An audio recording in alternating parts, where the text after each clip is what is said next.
बिस्मिल्लाहिर्रहमानिर्रहीम इय्याका नअब्दु व इय्याका नस्तईन। अस्सलाम वालेकुम टू ऑल। हम अपनी आज की डिस्कशन के अंदर फर्स्ट ईयर की न्यू बुक के चैप्टर नंबर 8 से एक और टॉपिक के ऊपर डिस्कस करने लगे हैं, जिसका नाम है life cycle of bryophytes. Last time हमने थोड़ा सा ब्रायोफाइट की जनरल कैरेक्टरिस्टिक्स के ऊपर डिस्कस किया था। आज जो है वो हम ब्रायोफाइट्स की लाइफ साइकिल के ऊपर डिस्कस करते हैं। पहले मैं इसकी लाइफ साइकिल आपको खुद जो है वो एक सिंपल वर्जन में समझाऊंगा, फिर जो एक बुक की टिपिकल डायग्राम है उसके ज़रिए हम इसकी लाइफ साइकिल को जो है वो समझने की कोशिश करेंगे। उससे पहले कुछ जनरल बातें हैं, उनके ऊपर हम डिस्कस कर लेते हैं। भाई ये तो बार बार लफ्ज़ आ रहा है और बार बार हमने इसको पढ़ा भी है और मुझे उम्मीद है कि आप लोगों के जहन में भी आ गया होगा। जो ब्रायोफाइट होते हैं वो हेट्रोमॉर्फिक अल्टरनेशन ऑफ जनरेशन जो है वो करते हैं, और इसका कॉन्सेप्ट मैं पिछले लेक्चर के अंदर दे चुका हूँ। इसका जो स्पोरोफाइट होता है वो डिप्लॉयड होता है। I have already told you, मैं पहले आप लोगों को बता चुका हूँ। जो गैमेटोफाइट होता है वो हैप्लॉइड होता है, यानी जो स्पोरोफाइट होगा वो डिप्लॉयड होगा, उसके अंदर कंप्लीट नंबर ऑफ क्रोमोसोम्स होंगे यानी कि 2n होगा। और जो गैमेटोफाइट होता है वो हैप्लॉइड होता है, इसके अंदर हाफ नंबर ऑफ क्रोमोसोम्स होते हैं यानी कि वो सिर्फ क्या होगा, n होगा। हम डिस्कस कर चुके हैं। इसका जो गैमेटोफाइट होता है ना वो यूनिसेक्सुअल होता है। देखें, एक लफ्ज़ होता है बायसेक्सुअल और दूसरा वर्ड होता है यूनिसेक्सुअल। यूनिसेक्सुअल का मतलब ये होता है कि मेल के रिप्रोडक्टिव ऑर्गन अलग प्लांट के अंदर होंगे और फीमेल के रिप्रोडक्टिव ऑर्गन जो है वो अलग प्लांट के अंदर होंगे। बाज़ औक़ात ऐसा होता है कि हमें कोई ऐसा प्लांट मिल जाता है जिसके अंदर एक ही प्लांट के अंदर मेल का रिप्रोडक्टिव ऑर्गन भी होता है, फीमेल का रिप्रोडक्टिव ऑर्गन भी होता है। इसकी आसान मिसाल मैं आपको देता हूँ रोज़ की। हमारे पास जो रोज़ होता है ना, उस रोज़ के अंदर मेल फीमेल दोनों रिप्रोडक्टिव ऑर्गन मौजूद होते हैं, तो ऐसे प्लांट को बायसेक्सुअल कहा जाता है। लेकिन अगर ऐसा हो कि मेल का रिप्रोडक्टिव ऑर्गन अलग प्लांट के अंदर हो और फीमेल का जो है वो अलग प्लांट के अंदर हो, तो ऐसे को क्या कहा जाता है, यूनिसेक्सुअल, या ऐसे दूसरा डायशियस भी कहा जाता है। तो इसका जो गैमेटोफाइट होता है वो हमेशा क्या होगा, यूनिसेक्सुअल होगा यानी डायशियस होगा। मेल के रिप्रोडक्टिव ऑर्गन अलग होंगे, फीमेल के रिप्रोडक्टिव ऑर्गन अलग होंगे। अच्छा, एक और बात आप लोगों ने याद रखनी है, जो आपके पेपरों की जो टर्म्स आती हैं, टर्मिनोलॉजी, उसमें कभी कभी आता है कि व्हाट इज़ प्रोटोएंड्री। प्रोटोएंड्री का मतलब होता है कि अगर हम मेल फीमेल दोनों के गैमेट्स की बात करें तो पहले मेल का गैमेट जो है वो मैच्योर होता है, देन उसके बाद जो है वो फीमेल का गैमेट जो है मैच्योर होता है। इसे कहा जाता है प्रोटोएंड्री। अच्छा, मेल गैमेट्स को आम लफ्ज़ों में हम स्पर्म के नाम से जानते हैं ना, लेकिन आप लोगों को कंफ्यूज करने के लिए आपकी बुक में लफ्ज़ इस्तेमाल हुआ है एंथ्रोजॉइड्स। तो ये वर्ड एंथ्रोजॉइड्स देखे, आपने परेशान नहीं होना, ये एंथ्रोजॉइड्स रिप्रेजेंट करता है किसको, स्पर्म को। तो ये वर्ड इस तरह से उन्होंने कंफ्यूज करने के लिए दे दिया था। बहरहाल प्रोटोएंट्री का मतलब क्या होता है कि मेल के गैमेट का पहले मैच्योर होना और फीमेल के गैमेट का उसके बाद मैच्योर होना, ये प्रोटोएंट्री कहलाता है। अच्छा, अब हम थोड़ा सा जो है वो अपनी डायग्राम के ज़रिए, जो हम खुद एक सिंपल वर्जन में बनाएंगे, उसके ज़रिए हम समझते हैं, देन फिर हम एक कॉम्प्लिकेटेड डायग्राम की तरफ चलेंगे।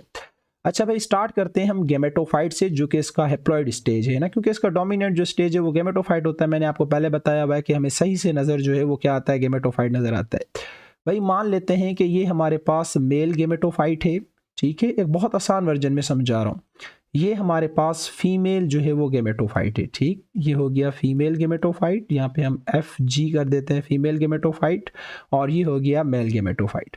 अच्छा, मेल गैमेटोफाइट के अंदर जो मेल का गैमेट प्रोड्यूसिंग ऑर्गन है, आपने इसका नाम क्या रखा था, याद है आपको? वीडियो पॉज करके मुझे जवाब दें। इसका नाम हमने रखा था एंथ्रीडियम, ठीक है, अगर आप लोगों को याद हो। अब इसी तरह से जो फीमेल का गैमेट प्रोड्यूसिंग ऑर्गन होता है उसे क्या कहा जाता है, आर्कीगोनियम, ठीक है। ये हमने पहले इसके जो जनरल कैरेक्टर्स थे उसके अंदर पढ़ा था। तो भाई ये मेल गैमेटोफाइट है, ये फीमेल गैमेटोफाइट है। इस गैमेटोफाइट के अंदर जो मेल का गैमेट प्रोड्यूसिंग ऑर्गन है उसे एंथ्रीडियम कहा जाता है, जो फीमेल का है उसे क्या कहा जाता है, आर्कीगोनियम कहा जाता है। भाई एंथ्रीडियम के अंदर क्या प्रोड्यूस होंगे, स्पर्म्स प्रोड्यूस होंगे। तो ये अंदर क्या मौजूद है, स्पर्म, या जिन्हें इस बुक के अंदर आपको कंफ्यूज करने के लिए एंथ्रोजॉइड्स भी कहा गया है। अच्छा, जो आर्कीगोनियम होता है ना, इसके अंदर एक स्पेशल स्ट्रक्चर पाया जाता है जिसे कहा जाता है वेंटर, ठीक है। इस तरह का एक स्ट्रक्चर होता है, इसे क्या कहा जाता है, वेंटर कहा जाता है। और इस वेंटर की ये नेक होती है, इसको कहा जाता है नेक, ठीक है। इस तरह के वेंटर की एक नेक बनी हुई होती है, ये नेक है और ये वेंटर है, और ये नीचे क्या लगा हुआ है, आर्कीगोनियम लगा हुआ है, ठीक है। वेंटर आप कह सकते हो कि एक किस्म का रिप्रोडक्टिव पार्ट है जो आर्कीगोनियम के साथ रिलेटेड होता है। अच्छा, अब आर्कीगोनियम के अंदर क्या मौजूद है, ओवम मौजूद है, ठीक है भाई। और एंथ्रीडियम के अंदर क्या मौजूद है, स्पर्म मौजूद है। अब ये स्पर्म यहाँ से पानी के ज़रिए ट्रैवल करता हुआ सीधा जो है वो फीमेल के इस हिस्से पे आएगा, वेंटर के इस नेक पे आएगा। अच्छा, बहुत सारे स्टूडेंट मुझसे सवाल पूछते हैं कि सर ये जो स्पर्म यहाँ से ट्रैवल करते आ रहे हैं, ये सीधा इस नेक की तरफ क्यों आ रहे हैं, इस वेंटर की तरफ क्यों आ रहे हैं? तो यहाँ पे कुछ नेक केनाल सेल्स लगे हुए होते हैं, इस तरह से, जैसे ये मैं 2-3 आपको बना के दिखा रहा हूँ, ये कुछ नेक केनाल सेल्स है। ये कुछ ऐसे केमिकल सीक्रेट करते हैं जो कि इन स्पर्म को इस वेंटर की तरफ खींचते हैं। तो नेक केनाल सेल्स क्या करते हैं, कुछ केमिकल सीक्रेट करते हैं और ये केमिकल्स क्या करते हैं, इस स्पर्म को इस वेंटर की तरफ खींचते हैं। अब देखो स्पर्म को वेंटर की तरफ ये खींच रहे हैं, स्पर्म को इन्होंने वेंटर की तरफ खींचा और ये आर्किगोनियम के अंदर आके यहाँ पे क्या हो जाएंगे, फ्यूज हो जाएंगे। यहाँ पे ये बिल्कुल क्या हो गए, फ्यूज हो गए। और यहाँ से जैसे ये स्पर्म ओवम फ्यूज होगा तो अंदर क्या बन जाएगा, जाइगोट। फीमेल की बॉडी के अंदर ये आर्किगोनियम के अंदर जो है देखो क्या बन गया, जाइगोट बन गया। ये जाइगोट बड़ा होगा, थोड़ा सा बड़ा होकर ये क्या बना लेगा, एम्ब्रियो बना लेगा। आप लोगों को पता है कि जो गैमेटोफाइट था वो हैप्लॉइड था, यानी कि आधा क्रोमोसोम्स यहाँ से आया, आधे नंबर के क्रोमोसोम्स यहाँ से आए, आधे नंबर के क्रोमोसोम्स यहाँ से आए। स्पर्म से हाफ नंबर क्रोमोसोम्स, ओवम से हाफ नंबर क्रोमोसोम्स, जब दोनों मिल गए तो जाइगोट जो है वो दोबारा से क्या बन गया, 2n बन गया। ये जाइगोट माइटोसिस के जरिए बड़ा होगा और क्या बन जाएगा, एम्ब्रियो बन जाएगा। अच्छा, ये एम्ब्रियो जो है ये 2n होगा और जैसे ये एम्ब्रियो थोड़ा बड़ा होगा तो ये दोबारा से क्या बन जाएगा, स्पोरोफाइट बन जाएगा, है ना।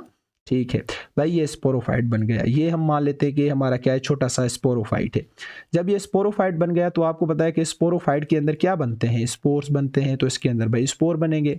स्पोर किस प्रोसेस से बनेंगे, मियोसिस से बनेंगे। मैं सेकंड लेक्चर के अंदर डिटेल में समझा चुका हूँ, क्यों बनेंगे वो भी बता चुका हूँ, ताकि क्रोमोसोम्स का नंबर क्या हो जाए, हाफ हो जाए। तो जैसे यहाँ से स्पोर बनेंगे तो यहाँ पे देखो ये बहुत सारे क्या बने हुए हैं, स्पोर बने हुए हैं। ठीक, अब इनमें से ये जो जितने भी स्पोर बने हैं ये स्पोर बड़े हो जाएंगे, ग्रो करेंगे और ये सारे के सारे स्पोर क्या हैं, n है, हाफ नंबर ऑफ क्रोमोसोम्स हैं। तो इनमें से एक स्पोर ऐसा होगा जो बड़ा होकर मेल गेमेटोफाइट बनाएगा और एक स्पोर ऐसा होगा जो बड़ा होकर फीमेल गेमेटोफाइट बनाएगा। दोबारा से इस तरह से ये बन गया आपका मेल गेमेटोफाइट और ये बन गया आपका फीमेल गेमेटोफाइट। फिर इनके अंदर गैमेट्स प्रोड्यूस होंगे, वो दोनों आपस में मिलेंगे, वेंटर के अंदर आएंगे, नेक केनाल सेल केमिकल अट्रैक्ट करेंगे, जाइगोट बनेगा, बड़ा होकर एम्ब्रियो बनाएगा। एम्ब्रियो थोड़ा सा बड़ा होकर दोबारा से क्या बना लेगा, स्पोरोफाइट। स्पोरोफाइट के अंदर दोबारा क्या प्रोड्यूस होंगे, स्पोर्स। किस प्रोसेस के जरिए, मियोसिस के जरिए। और मैंने बताया मियोसिस जब भी होती है तो सेलों का नंबर क्या हो जाता है, सेल के अंदर जो क्रोमोसोम्स का नंबर है वो क्या हो जाता है, हाफ हो जाता है, n, या जिसे हम हैप्लॉइड कहते हैं। फिर ये जो स्पोर्स इन्होंने बनाए हुए हैं, ये स्पोर्स क्या होंगे, बड़े होंगे। इनमें से कुछ स्पोर मेल गेमेटोफाइट बनाएंगे, कुछ फीमेल, वही हाफ हाफ नंबर होगा। इस तरह से ये साइकिल जो है हेट्रोमॉर्फिक अल्टरनेशन ऑफ जनरेशन चलती रहेगी। अच्छा, ये जब इसके स्पोर बड़े होते हैं ना, तो स्पोर बड़े होने के दरमियान, यानी फुल गेमेट भी नहीं बन जाते, मेच्योर गेमेटोफाइट भी नहीं बन जाते, स्पोर भी नहीं होते, बीच वाले स्टेज में। तो बीच में ये एक स्टेज आता है जिसे हम कहते हैं प्रोटोनीमा। ठीक है, प्रोटोनीमा एक ऐसा स्टेज होता है जिसमें आपको इस स्पोर से बहुत सारी ब्रांचेस निकलती हुई क्या आ रही होती है, नजर आ रही होती है। इस तरह से बहुत सारी ब्रांचेस जो बाद में चल के आपको रिजोइड्स यानी नकली रूट्स बना के देती हैं, सूडो लीव्स यानी नकली पत्ते बना के देती हैं, सूडो स्टेम बना के देती हैं। हमने कहा था ना कि इसके स्पोरोफाइट के अंदर जो है वो एक कैप्सूल मौजूद होता है, एक सीटा मौजूद होता है, एक फुट मौजूद होता है। आप में से किसी को याद है, हमने सेकंड लेक्चर के अंदर ये अपनी डिस्कशन की थी कि जो इसका स्पोरोफाइट है उसमें सबसे नीचे फुट होता है, यानी कि उसकी रूट्स होती हैं जिन्हें रिजोइड्स कहा जाता है, नकली रूट्स। फिर सीटा होता है, ठीक है, जिसे हम स्टॉक डंडी भी कहते हैं, जो कि स्टेम की तरह काम करती है। और फिर ऊपर सबसे ऊपर कैप्सूल लगा हुआ होता है जिसके अंदर क्या बनते हैं, स्पोर्स बनते हैं, अगर आप लोगों को ये याद हो। तो इस वाले स्टेज के अंदर जहाँ पे ये बहुत सारी ब्रांचेस शो करे जो कि बाद में चल के रूट शूट, लेकिन रूट और शूट जो बनेगी वो फॉल्स बनेगी, क्योंकि इसके अंदर ट्रू रूट शूट लीव्स, इसके अंदर ऐसा कुछ भी नहीं होता। तो इस स्टेज को क्या कहा जाता है, प्रोटोनीमा कहा जाता है। फिर ये प्रोटोनीमा जैसे बड़ा होगा तो आपको एक साइड फीमेल गेमेटोफाइट बना के देगा और जो दूसरा स्पोर होगा वो आपको मेल गेमेटोफाइट बना के देगा। फिर इनके अंदर वही काम होगा और ये साइकिल सारी जिंदगी इस तरह से चलती रहेगी। थोड़ी सी थ्योरी पढ़ लें। As both male female gametes become mature, जैसे दोनों मैच्योर होंगे, जो मेल गैमेट है, वैसे हम देखो इसको स्पर्म कहते हैं, आपको कंफ्यूज करने के लिए उन्होंने एंथ्रोजॉइड्स लिखा हुआ है। ये फीमेल गैमेट्स की तरफ आएगा जो कि कहाँ पे लोकेटेड है, वेंटर के अंदर। और वेंटर मैंने बताया कि एक इस तरह का स्ट्रक्चर है जो आर्किगोनियम के ऊपर लोकेटेड होता है। आर्किगोनियम के अंदर मैंने बताया कि कुछ नेक केनाल सेल्स मौजूद होते हैं जो कि केमिकल सीक्रेट करते हैं, जो कि एंथ्रोजॉइड्स को, स्पर्म को वेंटर की तरफ खींचते हैं, आर्किगोनियम की तरफ खींचते हैं, ताकि वहां पे आके वो ओवम के साथ क्या हो जाए, फ्यूज हो जाए। तो मैंने बताया कि वेंटर के अंदर जो है वो फर्टिलाइजेशन होगी, स्पर्म ओवम दोनों फ्यूज हो जाएंगे, एक जाइगोट बनेगा। इसके जाइगोट को oospore भी कहा जाता है। अब ये जाइगोट बड़ा होगा, बड़ा होकर क्या बन जाएगा, एम्ब्रियो। एम्ब्रियो माइटोसिस से डिवाइड करता हुआ मैंने बताया कि क्या बन जाएगा, स्पोरोफाइट बन जाएगा। और इसके स्पोरोफाइट के अंदर क्या क्या आता है, फुट, सीटा, कैप्सूल हम ऑलरेडी डिस्कस कर चुके हैं। अब ये जो कैप्सूल है उसके अंदर क्या बनेंगे, स्पोरेंजिया, ठीक है, कैप्सूल जो है उसके अंदर स्पोरेंजिया बनेंगे। स्पोरेंजिया कहा जाता है स्पोर प्रोड्यूसिंग ऑर्गेन को, ठीक है, स्पोरेंजिया किसे कहा जाता है, स्पोर प्रोड्यूसिंग ऑर्गेन को, जहाँ पे क्या डेवलप होंगे, स्पोर्स, और मैंने बताया किस प्रोसेस से होंगे, मियोसिस से। मैंने बताया कि इसके जो स्पोर हैं वो जैसे बड़े होते हैं तो वो एक ट्रांजिटरी प्रोस्टेज स्टेज में जाते हैं जिसे प्रोटोनीमा कहा जाता है। और यहाँ पे लिखा हुआ है प्रोटोनीमा एक ऐसा स्टेज होता है जिसमें बहुत सारी क्या निकलती हैं, ब्रांचेस, जो कि बाद में चल के आपको नकली रूट्स बना के देती हैं, नकली लीव्स बना के देती हैं, नकली स्टेम बना के देती हैं। मुझे उम्मीद है कि ये वाला टॉपिक, ये वाली साइकिल आपको बहुत बहुत अच्छे तरीके से समझ आ गई होगी, क्योंकि मैंने बहुत आसान करके जो है ये आप लोगों को समझाई है।